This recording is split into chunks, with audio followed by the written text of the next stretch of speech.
Hello everybody, it is your host Deeper Gaming here, and today we're going to be looking at a game called Pixel Boy. Pixel Boy was released on Steam just last week, I believe, and Pixel Boy is going for $10 on Steam. It was developed and published by Giant Box Games. Pixel Boy is a top-down dungeon crawler with dynamically generated stages across 4 acts, each with an epic boss finale. The soundtrack for this game is available to be bought at, I'll post the link in the description below, and you can find the link there. And so, let's get started with the game. So, how the game works is it's kind of, if you ever played The Binding of Isaac, or any kind of top-down shooter game, it's you point, and you see the cursor up here, and then you click, and then it just shoots. And he basically right now he has unlimited amounts of ammunition or pixels or however you want to call them.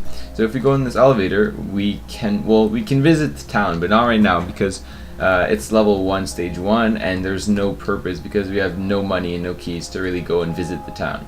So to get this thing going, we press E to open the doors to the dungeon, and as you can see, we already have ants and we have these crazy, I couldn't even explain what that is. Face-looking things is what I'm going to call them. So right now, oh god, we got to make sure we don't get hit by those bullets. In the top left corner, you can see our level. So right now we are level 1. The level is the green bar, and as you saw, when I killed an enemy there, it went up, which is good because you don't want it going down anytime soon. Under that, right under that, the red bar with a 10 out of 10, that's our health. If we get shot like I almost did there, oh god, I did there. So as we saw, when we get shot, we lose health, and depending on how strong the enemy is, we're gonna lose a certain amount of health. Oh god. And we also have the shield that I should be using more frequently. But the thing is, while you're using the shield, you can't actually shoot, which is a disadvantage and an advantage. So you just have to use the shield carefully. Most of the times I don't really use the shield because I feel like I can deal with the enemies just fine by myself, but sometimes you're in those situations where it's just inevitable that you're gonna get hit and you just go in a corner like, oh god, I should, like right there I was a little bit too late but to activate the shield. But to get through these traps and things right here, you can just pop the shield and then run right through it. Whew. And oh god dang it, I have to stop getting hit so much. So as you saw there, we leveled up, and that's why we have the yellow circle around us. There's a lot going on right here at once, but I'm going to do my best to try and explain.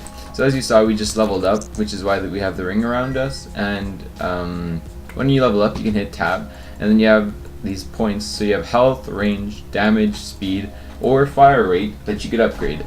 And you have a total of 4 available points per upgrade. So now we're level 2. I think I'm gonna go all out in damage. That's what I like doing at first because then you can really like one-shot the enemies and you can just basically walk through the floor super easily and you make your money back quite easily. Now that we have awesome damage, you'll see, and then watch, boom. That's the power of, wow. I've actually never gotten a bullet like that. I think what the bullet is, what I'm gonna guess it's probably some sort of like reload mechanism, because I'll show you what happens later on as we pick up the objects that are going to cause us to have to lose ammunition all of a sudden. So we'll head into this room. Some faces, a snake. I'll call that. Well, should I call that a snake? I don't remember if there's any other snakes in the whole game. So, well, I haven't so far in the game. I've played maybe about 45 minutes of actual in-game playing, and I've really liked the game. It's great. And sometimes the narrator, which comes up right at the beginning of a level, so you guys just missed it this level, but next level you'll be able to hear it. He says funny things and like super quirky comments and all that. So as we pull up this, it actually pauses the game in the background, so you're not getting hit while you're just looking at your character statistics or your pixel power-ups or armor orbs, or I'll get into armor orbs later on. And so now what I'm going to do is I'm actually going to go range, speed, fire rate, and then fire rate again. Just that we have, like, there we go, a better fire rate, and we have a little bit more of everything too. So we can shoot further with the range, we can move faster with the speed, all that good stuff. Whoa, wow, ouch, god dang, that guy hurt. I have noticed though, I think the enemies do get a little bit tougher as you get stronger as well. So as you level up, so like right now I'm level 2, I think some of the enemies might actually strengthen with me. Oh god, obviously not the ants because they're still one-shot kill, but that face, these orange faces seem to be still 2 shots to kill like that. So unless their health is just really buffed up from the start, I'm gonna have to guess that they are just stronger or that they level up with me. Now, what was I gonna say? Right, so in order to get to complete the level and to move on to the next one, we have to collect all these key pieces, and now we just collected all of them. So it says RGB key collected. Each part of the key is a different color. So there's the blue part, there's the green part, and there's the red part of the key. Now we just collected all of them, and as you can see, the elevator has a green, blue, red, and blue slot where you probably would enter the pieces of the key. And then that would allow you to go down to the next level, where there you can take an elevator back to town, or you can start the next level right away. So every coin has a different, well, not every coin, so the coin colors do have, oh god, I didn't see that, whoa! Every color has of coin has a different value. So this one's just a normal coin that's worth 1. But other coins are, if they're silver or if they're golden or if they change in color, it's going to be a different amount that's going to come out of it, most likely. Oh, dang it. Really wasn't expecting to get hit by that guy. Sometimes these guys, they really get me, the faces, because they shoot just vertically and horizontally. And so sometimes you don't expect them to shoot like in one direction because your brain just, I don't know, it just doesn't process that kind of firing that quickly, I guess. And so then you just get hit out of nowhere. And they're actually one of probably the second hardest enemies so far that I've faced. They're not really hard, they're just so annoying because you never actually notice them. The ants are easy to dodge because they shoot at you, and if you just move while fighting them like this, you'll just end up plowing through them like that. So as you saw there, I collected a silver coin. I think it gave me three more pennies or so. Oh god. So we still haven't actually found, actually we probably have found it. That's why we've been getting orbs and stuff. Oh no, orb probably doesn't do it. Okay, so what happens is in the tutorial it really initializes you to how everything in the game is going to work. So it tells you like, oh, if you pick up these, you can then go do this with these specific items and all that stuff.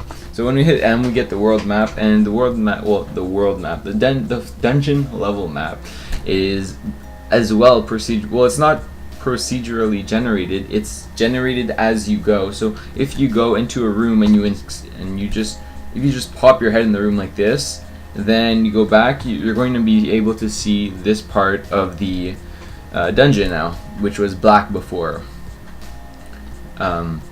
and so that's pretty useful, and it's not too overpowered because you don't actually see the whole map right off the start, right at the beginning of the level. So kill that guy, get a couple more coins, and then what I just activated there was some kind of a weird green laser beam, and this laser beam allows us to go back to the start of the level, because at the start of the level there are these doors here, and these doors say only the enlightened few press E. And so, but if you hadn't hit that green laser, oh god, I almost got wrecked there. If you hadn't pressed that green laser, you wouldn't have been able to open the door. So since I hit the green laser, I was able to open the door, and now we can come in here and fight some enemies. But we're not just going to come in here to fight enemies just for the fun of it. We actually get a prize, if so to speak, at the end of it. So that's great. Pass it on here. So those cubes, once I pick them up, I'll explain to you what they do in a second. Oh god. Get him, get him, get him. Alright. All the enemies are dead. So now we're picking up our first actual pixel power-ups. So pick. Alright. So these are one-time use power-ups. So this one is explosion. Pixels explode out of you in all directions.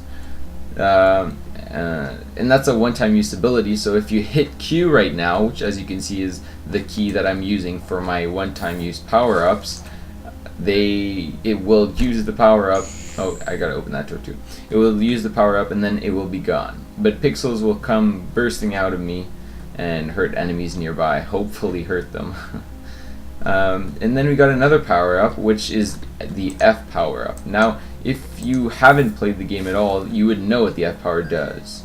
But I have played the game a little, and so I do know what the F power does. And what it does is it creates fire pixels. And so if you shoot it, you saw how it was orange before? Well, you can actually deactivate your power up, and then you can just shoot normally. Now it's blue again. Blue doesn't really mean anything, it's just your basic power up. So we are done this level, so let's head on to the next one. There's no actual way of knowing if you're completely done the level. It's not going to tell you like, oh, all enemies cleared out, you're done the level, have fun on the next one, or something like that. You just have to kind of go with it and be like, okay, I'm ready to move on to the next level. I'm just going to believe that there are no more enemies left. And when you're finished the level, as you saw, I took the elevator and it brought me to this weird loading-ish type screen. Now, this is the Mob Maker 9000, and this is going to tell you what kind of mobs you're going to be facing in the next level. So, for this video, I think I'll end the episode here, and I'll continue our amazing run of Pixel Boy in the next episode. Thanks for watching. Bye.